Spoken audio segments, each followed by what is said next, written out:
Art. I'm Aaron Jack. We're going to be live with Kate Enters today. So welcome now, welcome later from Artcan. So we will welcome everybody on. Here's Kate, and we're going to have Kate on. Here we go. Here we go. Live. Hey. That all worked more smoothly than I thought it would. Hello. Right? Smooth. Just Yeah. like made it work. Yeah. No panic behind the scenes whatsoever. Good Perfect. afternoon from the UK. Nice. And I'm in Pittsburgh, PA. So there we go. Across the world, across time zones, and we're here. And Holly's here. Where are you all from in the comments? So what's happening? What are you up to, and what's Artcan up to? Well, Artcan is probably the easiest place to start with that rather than where I'm up to. Artcan is currently navigating and negotiating its way through the time of COVID, as I think we all are. Because obviously we are an arts organisation that supports contemporary artists international by putting on exhibitions and events for artists to exhibit without having to rely on formal gallery training or gallery representation. Which obviously is awesome when you're allowed to actually do exhibitions and physical sort of gallery spaces and use them to put on exhibitions and shows. At the moment, we're having to move everything over to sort of online exhibitions and alternative ways of getting art out to our audiences and our collectors and our audiences. So it's different. We're all really missing the one-to-one and the people sort of response and the actually being able to show the art in reality, because you can't really respond to artworks unless it's slap bang in front of your face and you can feel it, because you're taking it all in through that immediacy.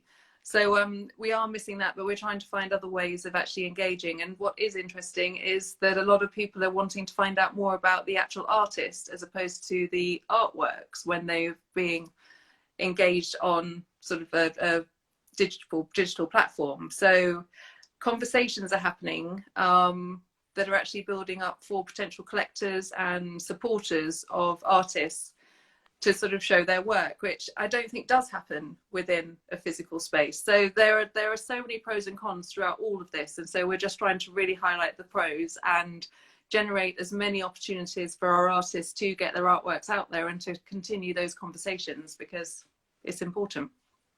Wow, that's amazing. So you're finding people are really just starting to be interested in the artists themselves in a new way. Yeah, I think because of lockdowns and people actually having a lot of time on their hands, they're wanting that human connection, and something that's as simple as a piece of artwork that has an aesthetic initially. You've got the time and the space to actually explore it more, and that automatically then leads to the artist and the creator. And conversations can be had either through sort of like Instagram Messenger, or even we've been having virtual private views, and it's actually a great platform for the artists to talk about their works, whereas at a normal private view it's often the curator says a few words. I might say hello, thank you for being here, but you wouldn't necessarily hear from the actual individual artist, especially in a group show, which is what Artcan often is, their group shows. So yeah, there is a new, I think, consideration and conversations that are happening with the actual artists. Wow. And how do you feel like that's going to move forward? Like, is that like a learned lesson that you're trying to take away? I would hope so. A lot of, we are non-commission and a non-profit as an organisation. So if someone wants to buy one of our artists' artworks, we actually put them directly in touch with the artists anyway, within our physical exhibition. So they then finish the deal, the money in its entirety goes to the artist. They then hopefully have got a collector who's then going to follow on and, maintain a relationship with them. So I'm sort of hoping that this alternative sort of digital platform is just enhancing that sort of relationship building that we were doing even in physical shows. And I would like to think that we have learned, and we know that it's a special sort of scenario. So if we can sort of balance doing digital things as well as physical ones when we are and then allowed to all go out and play again, then I think that would be a good thing and a positive. Wow. So how are you able to bring this forward on digital platforms now to to balance that, those two different sides? We've found a couple of gallery platforms where you can basically curate an exhibition in a virtual world. Don't ask me how it works, because other people have been brilliant and done that for me. And they, interestingly, it slows people down as they are going through an exhibition, which again, I don't think is necessarily a bad thing. So there are times you sort of do just whiz past stuff. And again, that sort of has an element of engagement because you can take your own time for actually getting through the show. So the online galleries are getting more and more sophisticated by the day, by the looks of it, because I think everyone sort of tried to respond to the fact that we are now in this current world and need to be able to show art in different sort of ways. So that's been our main shift. And we've got an exhibition on at the moment called Set in Stone, which should have been taking place in Bath. Well, in September it should have been taking place, and then we're hoping it's going to physically take place in February next year. But we've actually moved it online for now, just to be able to sort of bring it to people. And also, it's just a nice thing for our artists to be able to sort of talk about on their feeds and share their news that they are in an exhibition, even though people aren't actually visit it. They can then join it online. And interestingly, it means that lots of our international artists have been able to engage a lot more, because they've been able to put a piece into an exhibition without having to physically either send it or be there. And so that's also sort of added a lovely addition to how we sort of curated our shows. Wow. Do you have a lot of international artists as part of Artcan? Yeah, well, we are currently, we're actually in the middle of looking through a whole new batch of applications that have come through. But at the moment, before we decide who's coming through, we have 215 artists, and we're actually covering 26 countries. So I would say probably about 2/3 of them are UK based, and there's probably a third of that which are all our international artists. Wow. So did you start Artcan? Yeah. How did it start? What's the story? So I'm an artist myself, and I graduated from art school and went, I don't know what to do now. What do I do? I'm an artist. I don't know what to do. And so I, as usual, sort of got myself a job, because I realized you had to pay the rent and, you know, be able to eat something more than just baked beans, which I don't like anyway. So I was like, I need to try and be creative and sort of figure out what to do within my own art practice. And while I do that, I'll have to do a day job. So I actually worked in PR and events for sort of 10 years, at the same time still doing a bit of art along the way. But then it did get to the point where I needed to actually really create, and I wanted to put on an exhibition, and I decided I'd find a space and do it myself. I think the PR and events sort of training and background sort of helped very much in just sort of being a bit gung-ho and getting on with it. So I did that, and it was very successful. And I sort of continued that way for sort of, I think, about 4 or 5 exhibitions I did as solo exhibitions myself, finding my own space and doing things. But then I realized I was seeing all the same faces at all of my shows and all my same supporters. And I thought other artists must be in similar situations. So what if we all sort of got together and did a group show, all invited a certain amount of contacts to the private view, shared those contacts. You never know who might want to buy another piece of artwork, as opposed to my dad always buying mine. He likes art. He could buy someone else's art. It's fine. So we had I put on a group exhibition, and what I didn't sort of understand was that the international artists were seeing it as an opportunity to exhibit in London without relying on a gallery to say, oh, you come and be part of this show, or they'd have to approach. And I realized that there was actually a small sort of model there, which I could then sort of expand and grow. And it was obviously needed within the art world. So I did expand and grow that, and sort of put on more and more sort of group shows. So I just thought it'd be an annual exhibition. That was all I was going to do. and then realized what a gorgeous community was being created throughout doing this, and how many different artists were actually helping each other out, having conversations amongst each other, and being able to actually support each other as artists. I mean, being an artist is very solitary. You are in your own head so much, and it's a beautiful world, but you shouldn't underestimate how much you need to be a business person if you're actually an artist as well.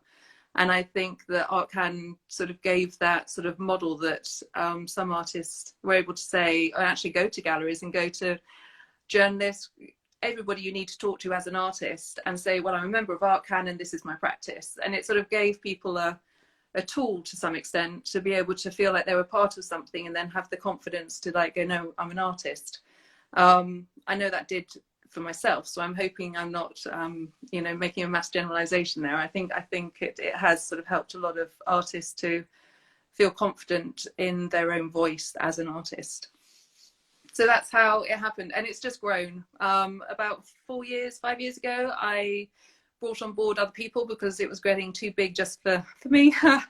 And so we created a board of trustees, which is just amazing. We have volunteers sort of helping out. It's all volunteer run. None of us get paid for this. It is totally non-profit. And absolutely everything goes back to the artists who are our members. Wow. So how can people get involved like that? You can apply to be one of our member artists, or we do have an annual exhibition, which is our Artcan Open. We sort of rebranded the annual exhibition, which is the one I started way back when, about 9 years ago now. So we rebranded it to the Artcan Open. So every year we have an open exhibition, which is for Artcan members to apply to, but also for any other artists to apply to. And it means that, yeah, it's an opportunity to exhibit, again, without relying on another situation. But they're all curated. We have guest curators each year involved with the Artcan Open. And also, if you want to apply to be an artist member, we have an advisory committee who is the selection committee. And you do have to prove that you are dedicated to your practice. You do have to have a website. You do have to sort of be able to sort of show your path as an artist and where it is you want to get to, and all of the things that are actually essential in today's society to be a successful artist or a creative. So yeah, you can't just tick that box and be an Artcan member. You've got to join the community in the right way. So what are these things that you think that all artists need in order to be a practicing artist these days? And what kind of skill sets? I think just an awareness that you can't rely on a gallery or a patron. We're gone are the days where you can rely on other people to sort of give you the platform to be a practicing artist. You have to be savvy about it. You have to market yourself. You have to have the Instagram account. You have to, the Facebook page. You have to, if someone says, oh, I like your work, you have to respond to that and say thank you, and engage with conversation. You can't be shy and retiring in the same way. And you also have to be very honest with what it is that you're exploring and your own story, because a lot of people want to respond and buy something that feels human and they can connect to it. And there's been a lot of artists who have sort of applied, for example, to be an Artcan member, but have just pushed their work forward without sort of really explaining where it's come from or what it is that they're wanting to get to. You don't have to, sort of hand everything out on a plate, but it's knowing where it's come from and the fact it's come from this sort of human hand that's sort of created, and a little bit of the backstory of that, I think, is essential to be recognized and supported as a contemporary artist in today's society. Could you maybe give some like examples of like what that is or what that's looked like, or some good like practices for like artists to maybe understand a little bit more of how they can find that balance? Well, I think if someone says, come and have a chat with me on Instagram Live, then they should say yes. Because there's an opportunity to have that sort of conversation, and you never know who might be watching or who might be interested to find out more afterwards. And it doesn't have to be really complicated. I think having a website is important. If anything, it just sort of any collector out there that's not another artist, it gives a vote of sort of confidence that you have got your shit together and you're actually wanting to be quite serious about your artwork and showing what it is. You can create a website very easily these days, so there's no necessarily cost of anything involved. You don't need to spend money to be any of this. And I think making sure that you do a newsletter. I mean, if you do have even sort of 6 people who you know follow you well and seem to want to engage with your artwork, just talk to them once a month, just with a little newsletter or just a hello email, especially in the time of COVID. It's like maintaining your contacts and connections are really important, but also supporting other artists, because you never know when you might join up for a group show or sort of partner up and curate an exhibition together. I mean, we had the fake news exhibition at the beginning of the year, which was our last one before COVID started and lockdown happened. And it was 2 of our artists and one of our marketing advisors who joined together to curate an exhibition under the umbrella of Artcan, but they curated it together. So we can offer opportunities for artists to collaborate and create something without feeling like they're just going it alone. So engaging with opportunities like that, I think, are really important. Yeah. Wow. So what sort of opportunities are you looking for, like for Artcan, maybe more specifically? Like what would you like if someone's out there and knows somebody? Like what would you like to come to the way of Artcan? Any sort of exhibiting opportunity, an amazing gallery space when we are allowed to go out and play, like I say. Yeah, I mean, our main sort of expense, which the way it works, just for clarity, is that we organize an exhibition. We put out a call for artists. Artists can apply. There's no fee to apply. If, however, they are selected, then there's an administrative fee for that particular artist, which then goes towards the costs for that specific exhibition. So we keep it packaged like that. We do fundraising and everything behind the scenes for Artcan to be able to sort of cover other costs, like, you know, a higher fee if we really want a gallery space or things like that. So our main cost is sort of gallery spaces or exhibiting spaces. So if someone can give us a gallery space for free, then we'll be really happy. I know, it's that simple. I mean, it is that simple. So yeah, yeah, gallery spaces, platforms, journalists. If there's anybody who'd like to talk about what Artcan's actually doing, that's something that we were really keen to sort of get that message out, because we talk about our exhibitions, but we haven't really sort of done the behind the scenes. This is what Artcan is, and this is where we've come from, and this is why we're actually quite awesome. Thanks. So it'd be nice to sort of get that voice out there a little bit more for what Artcan's actually doing, and the community that it is. So yeah, and also, you know, huge pot of money at some point, so we can then just take over the world through the medium of art. That would be amazing too. That's not awesome. Too much then. Yeah. So could you tell me more about like some of the other people who are involved in Artcan and how you all work together, or what? Yeah, so there's myself, obviously, then the trustees board, which includes Tabish Khan, who's the London art critic, and Brian Harris, who is our chair of board. He has worked with the Battersea Arts Club and hugely experienced in the art world, which has just been a brilliant person to delve into when I've needed to sort of develop and grow Artcan as a business, a non-profit business, obviously. Joe Baring, who works with the Ingram collection, has just sort of got a finger on the pulse for all our sort of contemporary art needs. Spirit Delamere, Amina, and Deborah Henry Pollard, who is a creative coach. You should check her book out, actually. Or if you want another chat with someone, then maybe she could come and like, this is my book. Okay, perfect. I plugged you, Debs. I plugged you, yeah.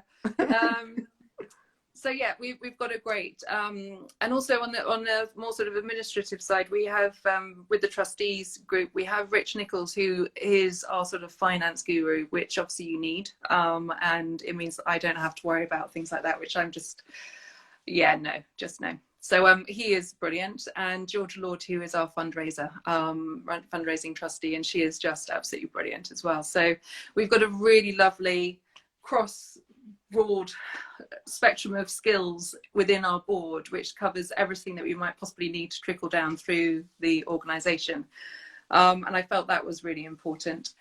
And then some of our artists have actually joined up to be our advisory committee. And they meet with me, obviously virtually at the moment, sort of once every sort of 3 months to run through the programme, run through our ideas, what's going on, sort of marketing, PR, and sort of social media, things like that, just to sort of make sure that we're on track and we're actually being responsive and sort of developing and growing all of our side of things as much as we need to. They are also the committee who select our new members, artist members. So they are absolutely invaluable to me. And then we have volunteers as well, who are non-artists, and they are just on board because they think what we're doing is fantastic. And I couldn't survive without them either. It helps so much to have people who are strangely non-artists, who are quite happy to fill in a spreadsheet or to help sort of proofread an article or just something. So yeah, we are functioning as a business, and they but we sort of all, as I say, all volunteers, but we have specific roles so that we are able to be very, very efficient. And is everybody in London as part of that, or No. No? Because the beauty is, with modern technology, even before days of COVID, we were able to sort of connect and have conversations and make things happen without needing to be physically in the same room. It was quite London-based when I was there. I've now moved out to Hertfordshire, and it's just meant that everything sort of expands even more. But that's fine too. Would you like to find gallery space outside of the London area? Oh, we do. And yes, please. Like I say, we were supposed to be in Bath earlier. We have just taken down an exhibition in Vienna, in Austria. So we do try and do at least 1 or 2 international exhibitions a year if we can. So yes, any gallery space. And across the UK, we've been in Sheffield, as well as, I'm trying to think where else we've been in the UK. Oh, we were up in Edinburgh with the Scottish Arts Club. And so yes, and it's not, we are not just London. And I hope that that's recognised when people do sort of visit our website and stuff, that we have a much bigger reach than it just being London. That's cool. Let's check out some of these images. Oh, we can't quite see, but maybe we'll be able to see in some of these. That is Counterbalance. That was our annual exhibition, open exhibition last year, which was curated by Antonella Asira. And yeah, like I say, it was one of our first sort of annual group shows that we'd rebranded the Artcan Open. It was at the Trinity Art Gallery, which was London, and it was really rather awesome, actually. It was a beautiful show, and the private view was fantastic. So that always helps. Oh, how when you have works in person, but the artist might be international, how does that work? How do you find that like relationship building between like the artist and the viewer, or what is that? It's interestingly, quite a lot of our international artists came across for that particular show because they saw it as an opportunity to come to London and also to meet with other art canners, but also to meet potential buyers and things like that too. So for the big exhibitions, they often rock up for it. If not, if someone's interested in their work, then we just put them in touch with them directly. And I could be a great spokesperson for someone who's absent. I'm really rubbish at talking about my own work, but anyone else's work, I can sort of sell them, amazingly.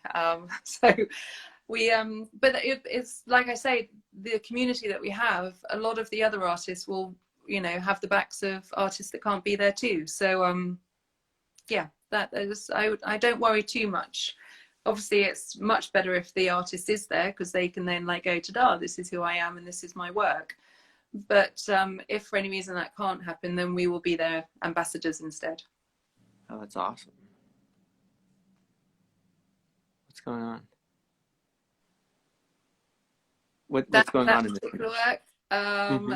that is a sculpture,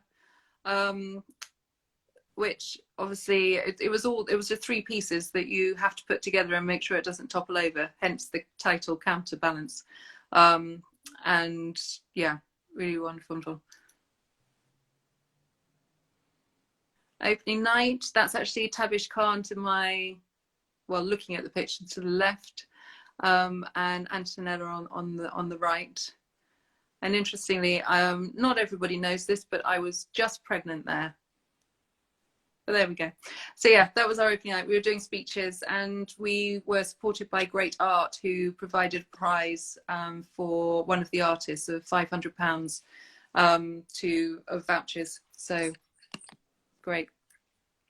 Wow. What do you do that often? Do you have like For our prizes? annual, yeah, we do, when we can, we will try and get a prize involved, or a company or an organization involved to help support one of the artists when we can. Very cool. Yeah. Gabriella's another one that was playing with the counterbalance scenario. I have to say, our curator was rather spectacular in managing to respond to the theme and sort of creating these conversations within the gallery space as well, which was a beautiful space, it has to be said. Yep, another shot. Another private view. This is fake news.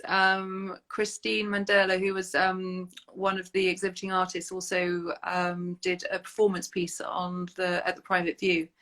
It was an absolutely hideous night of torrential rain and typical London, where you just wouldn't want to go out, and yet the private view was absolutely rammed.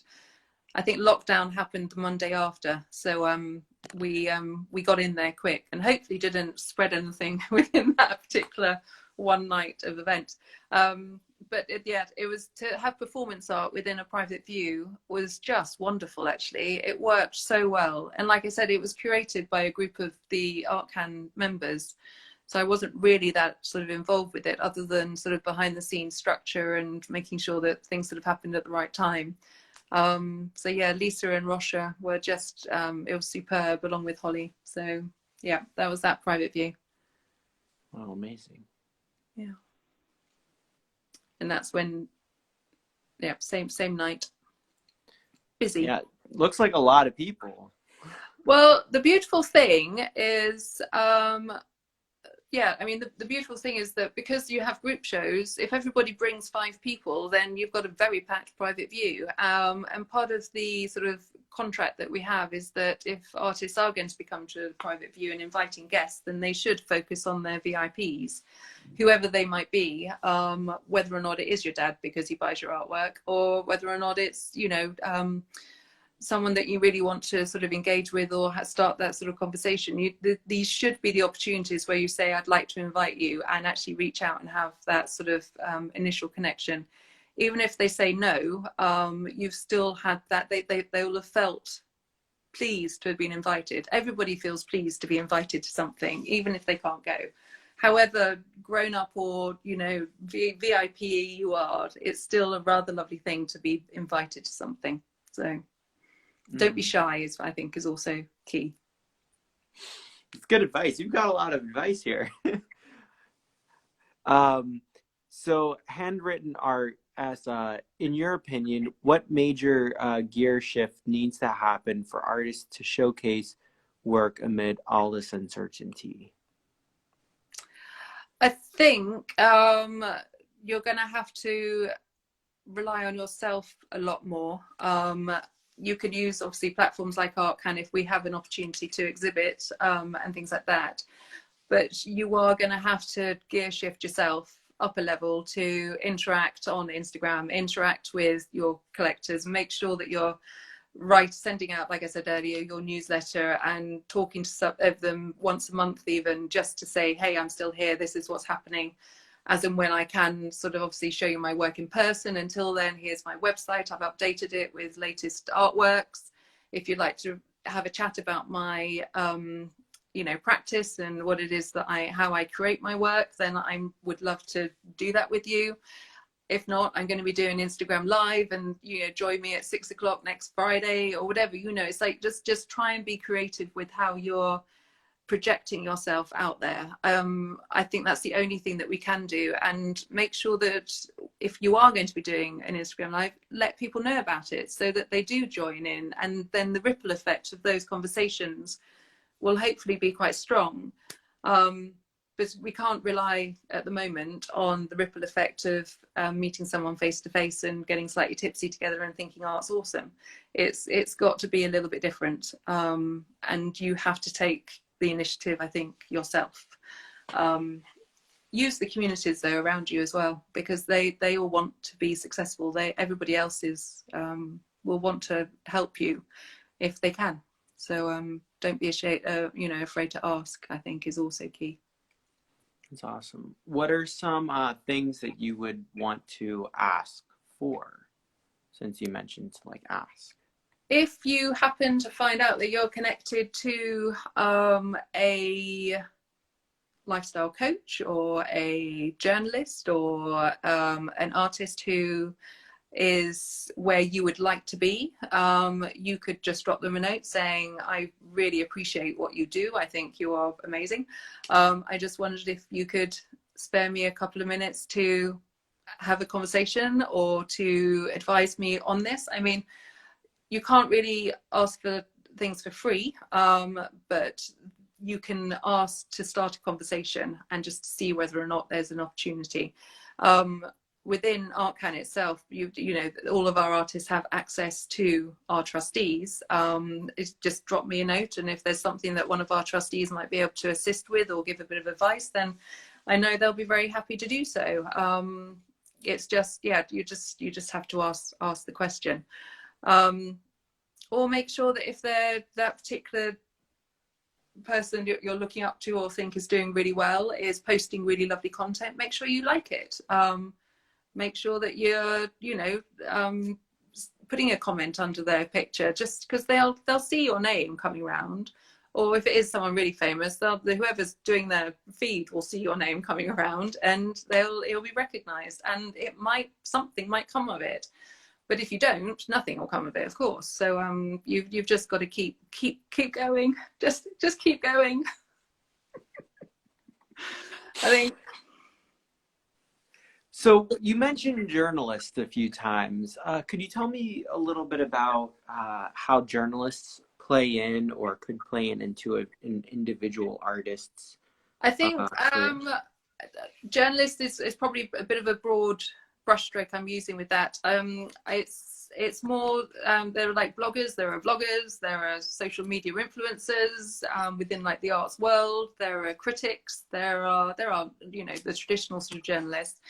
And again, I think it's sort of engaging. If they do have an account on Instagram, then you make sure that you're reading their articles, finding out what it is that they're interested in.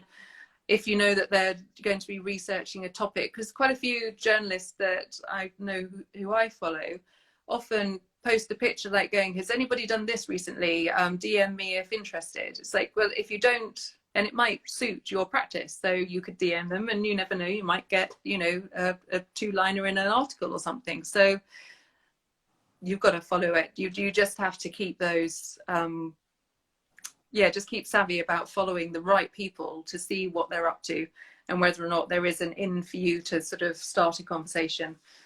More often than not, maybe not, but you just never know. So you've got to be there to hopefully get there or win it, as it were. Interesting.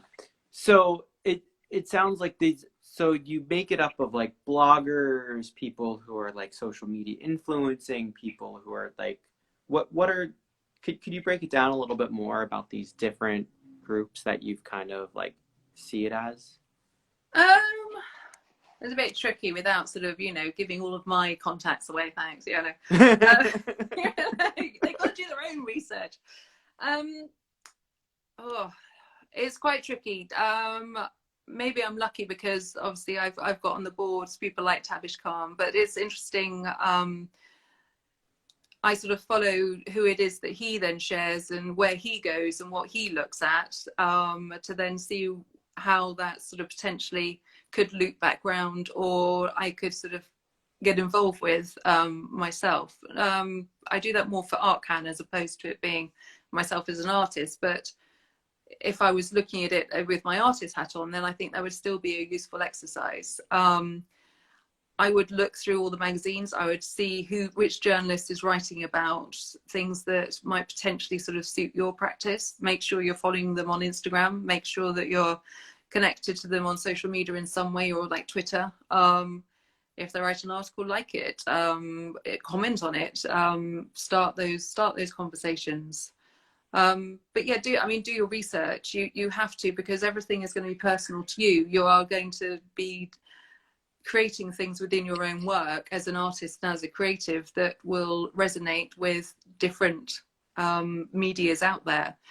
And it could be something totally weird, like, you know, it might be something to do with business, and in which case LinkedIn's your platform. Who knew? And you know, that, so just trying to be creative with how you have those connections is also, I think, key, rather than relying on, oh, I'm going to do, you know, an Instagram live and then suddenly I'm going to be the most famous person ever. It's like, it doesn't work like that. You've got to be creative with your own sort of approach.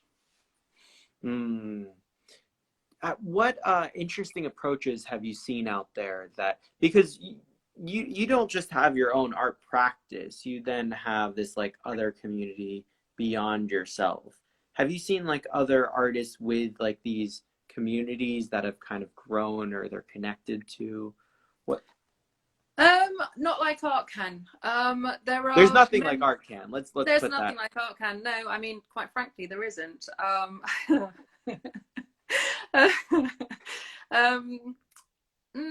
You can join other art groups, but there's often a membership fee. I'm not entirely sure what you would necessarily get back for that. The way that we do it is that obviously if you're involved with something, then there's an admin fee. It just gives freedom to apply and sort of feel like you're part of something without needing to, you know, break the bank, because we're all struggling, obviously, time of COVID, and it's all a bit tricky. So I think you can get involved with other sort of art groups, but I would potentially just see other artists out there and just see whether or not you can join up and make something happen. I know that there's a few of our artists who are doing an artist walk at the moment, which is basically putting artworks in windows, which obviously as you go out for your constitutional during lockdown, you'll be able to then look at amazing artworks in people's windows. So I think do something different, but join up with other artists, because there's power in numbers and there's power in doing things as a group. Again, being an artist is so solitary that you wouldn't necessarily win just by doing it by yourself. So yeah, don't be afraid to reach out to other artists. Yeah. Could you give like a 1 or 2 sentence description for everybody who's late about like what is Artcan? Just like a. Okay, so Artcan is a non-profit, totally volunteer-run organisation which offers opportunity to exhibit for artists, both our member artists, and we have an open exhibition each year, to exhibit without relying on gallery representation. So that is Artcan. We are 215 artists over 26 countries, and we do both UK and international exhibitions. Excellent. Thank you. Thank you for wrapping that up. So I love this idea of like doing things in numbers, like that the numbers really matters and working together. What are ways that you've seen? So you mentioned like going in window fronts in this time of COVID. You've mentioned doing group exhibitions. What other ways do you feel like have you dreamt of, maybe, like, even if it can't be done in Artcan, what are ways that you could dream of that artists could work together? One thing I would absolutely love to do is to do a rolling talk, sort of talks, of artists talking to artists, not dissimilar to what you're doing, but it's exactly, but Right, it's exactly what we're doing right here. exactly what we're doing here, but then just a much larger scale. It would Hmm. just have a impact in society somehow, which meant that it wasn't necessarily seen as a I think art is such an essential vein within society, and I think creatives are hugely essential within society, but I don't think they get the support and the recognition, and that's been recognized with, you know, the funding that's not being sort of shared or given to the arts, and that covers everything from the sort of contemporary artists to, you know, musicians to actors to everything. I just think there has to be a way that it is supported and given the network and the voice that it so deserves. And if there was a way that through artist conversations and like that, we could just have a much bigger ripple effect, rather than it being an obscure, you know, arts program on, you know, BBC Six, it could actually just be, you know, prime time something. There's that, if there could be that shift, that would just, I think, help a lot of people. I think it would too. I mean, that's why I'm really doing these conversations. It's kind of like um, a way to get it out there. And I think Yeah, the more people that really have these conversations, is we all have our own platforms on yeah, Instagram at the very least, and and yeah. so we I all mean, I kind of think have a space. yeah, I've been known to talk about the ripple effect probably too many times for people to, you know. Go for it. No, no, no. Talk But about it. Talk I about do it. totally believe that the ripple effect of, you know, if you start something and if you're then sort of connecting to five, they're then connecting to five, and you are just like building up and building up. It's like you do not underestimate the ripple effect, but it's got to be the right conversation. It's got to be something that that captures outside of it just being artists. And I think that it's that shift that is needed. How so? What's that? Could you talk about that shift? I don't know why we've ended up in a society where it's taken so for granted. People love art. People just recognize how important it is, and yet it doesn't quite get given the support that I think is needed. And that, I think that then goes down to how, if you go and do, you know, fine art at university or even at art school, it's then seen as a non-degree to some extent, and it's not sort of held in the same regard as if, oh, you're a lawyer or whatever. It should, and it should be, is my thought. So how we balance that is partly part of the mission, I think. And I have no definitive answer on that, but it's something that I am going to be trying my darndest to keep building and growing through Artcan somehow. Mm, mm. So one step at a time. So you feel like Yeah. the ripple effect of Artcan. What would be some ripples that you would want to send away from Artcan? If they can't be involved in Artcan, if they're turned away, what should they still be doing and creating or taking steps towards? Reapplying, because they could be part of Artcan. Perfect. Yeah, I mean, we definitely want people to feel that they can reapply if they're not successful the first time through their application. And like I say, it's normally because there's not been the right proof of their dedication to their practice, or they're just not at the right stage. I mean, if you've managed to pull together an exhibition somehow, even if it's in your own front room, that's still proof that you are desperately trying to get your work out there and you want to be part of something. So yeah, just reapply, and sort of join the community. But I think I'm not going to do. I do really appreciate all of our supporters, though. It's not just the artists. Artcan isn't just the artists. Um, it's all of the supporters. It's all of those people that actually want to be able to reach art without feeling that they have to go through the big white doors of this sort of, you know, contemporary gallery, which, I mean, they're amazing, but there are times I feel a little bit small walking into those, you know, those galleries. And I found that through Artcan, we have a lot of supporters and collectors who feel that they can approach the art and the artist much easier than if they were having to talk to a gallery director to then be able to reach the artist. So that needs to expand, and that's something that we need to work on as well, just to sort of maintain that and build that, because I think that will help towards that sort of ripple effect of conversation within society as well.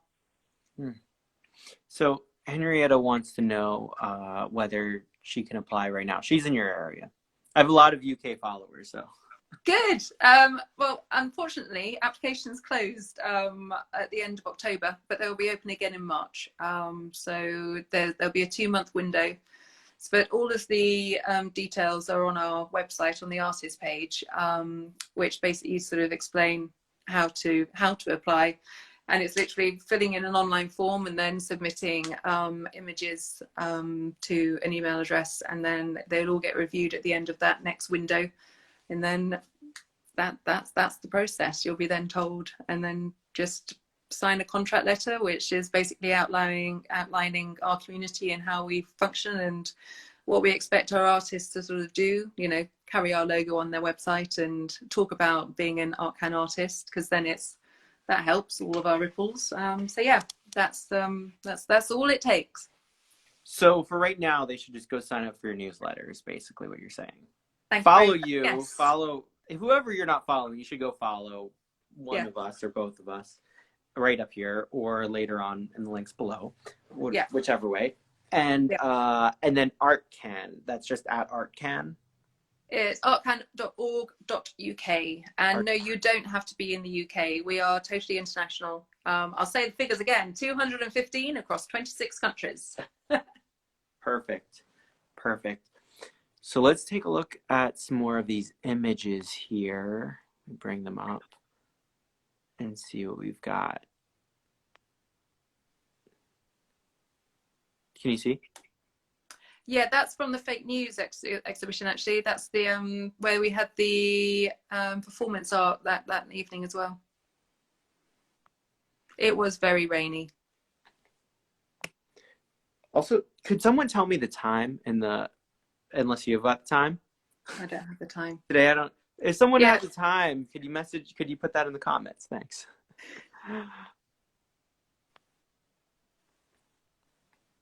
That's another one from the performance artist. Yeah, could you tell me what, like, the connection that you feel like between the performance art and the visual art is, or what you'd like it to be? What do you mean?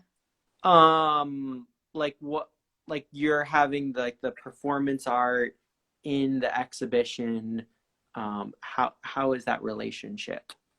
Because I've seen it done in different ways. So yeah, no, they brought down a backdrop for her to then project onto and then sort of engage with. So actually, it was just seen as an addition to the private view.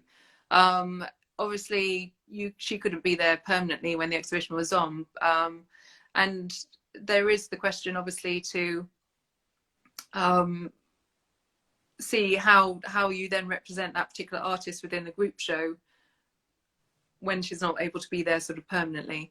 I'm not quite sure how they resolved that, to be honest, but it worked beautifully for the private view. And I think performance artists need to have a platform to be able to perform. So it was great. So it's like this connection between like the performance art is like the one night, the opening, and then right. That's what I did in my last exhibition. And I had like performance artists outside, and then had like another different performances in the middle. So it's an interesting. Same show. and again during daylight hours, obviously.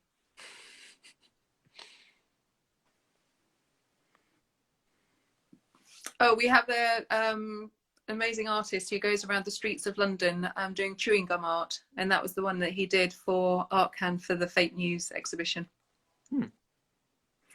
It was in Hampstead, that particular exhibition. Oh, this is our annual fundraiser. We do a postcard exhibition. So each of our artists submit a postcard size artwork, and we then sell them for £40 straight. And you can come on the night and sort of pick up the ones that you want, and all the funds then go to Artcan to be able to continue our exhibition program. And this year, however, we did it online. So we had all the postcards sort of popping up, and people then had to be the fastest fingers in the Zoom chat to then sort of pick the postcard that they wanted. They then, you know, paid the money the next day and we posted them out. So that was an alternative way of doing our fundraiser, but it worked so well. It was very cool. So a lot of people like went for it. They really enjoyed. Oh yeah. Wow, I think quite a lot of people got bored during our lockdown, which I can totally understand. If I hadn't have just created a new human, I think I would have got very bored too. So I think we offered a very nice opportunity for people to see art, engage with art, be able to know that they were getting a piece of art at the same time as being able to support Artcan. So yeah, it was good. But I have to say, it did look really lovely when we were able to do it in a gallery too. So but it was so successful. So this is the thing, I'm going to have to work out what's best once we're allowed to go back out again and do stuff. So yeah, that'll be interesting for next year, was to see where we're at.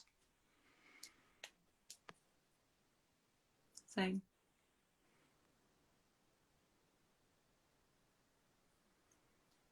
they got very busy too. Oh, that's me. That's my work. That's a piece I did for the Continuum exhibition in Southend-on-Sea last summer. I was just going through a phase at the time of exploring the sort of mobile phone image and the fact that you can just put the phone down and actually see it, and then just capture it in your head rather than needing the phone. There's a social commentary, obviously, which I haven't quite got to the nub of exactly what it is that I'm exploring, but I like the aesthetics of it, which probably has its own commentary on it in itself, the fact that I like the aesthetic of the mobile phone. So yeah, I'm playing with that at the moment. Oh, cool. For Brenda, yes, you did start Artcan. Yeah. So, and this video should be posted, assuming all technical things go well, so you can check it out later. Oh, that's another. It's cut off and on the screen, but yeah, that's another one of a seafront with the phone as well, doing a similar thing. I think you've got a few of those actually. Yeah. It's often a snapshot. It's a moment in time. So hopefully people feel familiar with recognizing a view through a train window, or if you're driving past a field or just something that you like, oh, I like that, or that sky's pretty, or whatever, you'd often take a photo. So there's that's a lot to do with my work too. It's capturing those moments in time, which hopefully have a familiarity and a humanity to them. And books. Playing with words, some humor, and some books. Oh, this was recent. I did for an exhibition, Island to Island, and again it was a view from a train window, just like Wish You Were Here, but old postcards and old ways of communicating, as opposed to it always needing to be the instantaneous way of communicating that we have now. Again, has a resonance within my work, and again I like to explore that history to some extent of what it might have been. So yes, there are actually a couple of postcards that have been painted there, but who knows what's on the back of them or what the story is of them. And I like that. I like that too. I like to explore those sort of things within my work too. What medium Yes, is it? it's acrylic on canvas. Actually, that's acrylic on repurposed canvas. So again, there's previous paintings underneath it as well, which is another quirk on that, I suppose. So those are the images that we have. So if anybody has any questions, feel free to ask them down below. So what would like a dream exhibition of yours be? And if you want to put what time it is below, that would be very helpful in the comments. So I don't know what time it is. All I know is that I can hear my son beginning to get slightly like, wow. So I may. Oh, I may yeah. have So you've got to go in a minute. I know. Dream exhibition. Mm-hmm. I would love more international exhibitions. I just like the opportunity for our UK artists to be able to exhibit outside of the UK.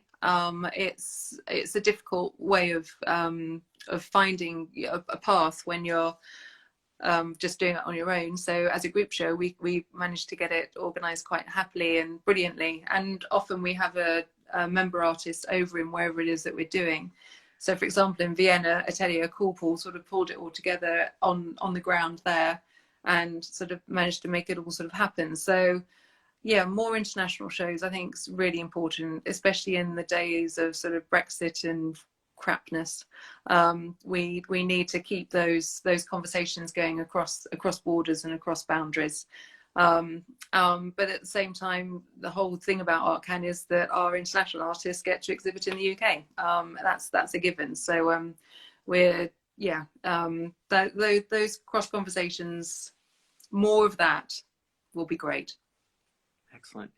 So to finish this off, I want to ask, what's some inspiration that you would like to share with those watching now and later? Some inspiration. Some words of wisdom, something that you think needs to be out there in the world, something that you might not have said yet. Put me on the spot, why don't you? I think, well, I did sort of touch on it before, but I think we all need to be reminded to just keep going. Keep doing it, just keep believing in it, because something always happens. And even if you're sort of in the middle of something and you're going, oh my god, I just can't believe this is ever going to end or whatever, it always will. This too will pass, and there will always be something that will ignite or inspire you to move forward and to sort of develop yourself, whether or not that's within your artworks or you just as another human being putting one foot in front of the other. So this too will pass, and just keep going, because you'll be amazed how many people have got your back.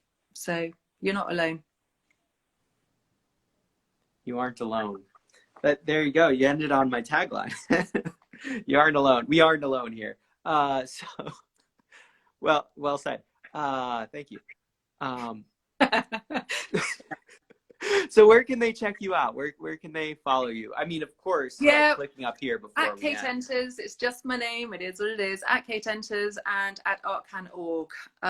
So yeah, check those both out. And within both bios is all the websites and links that you need to sort of find out more. But obviously, just message me if there's anything that you need. I'm really happy to have chats. And like I say, we need all the conversations that we can have too, and we like being part of something.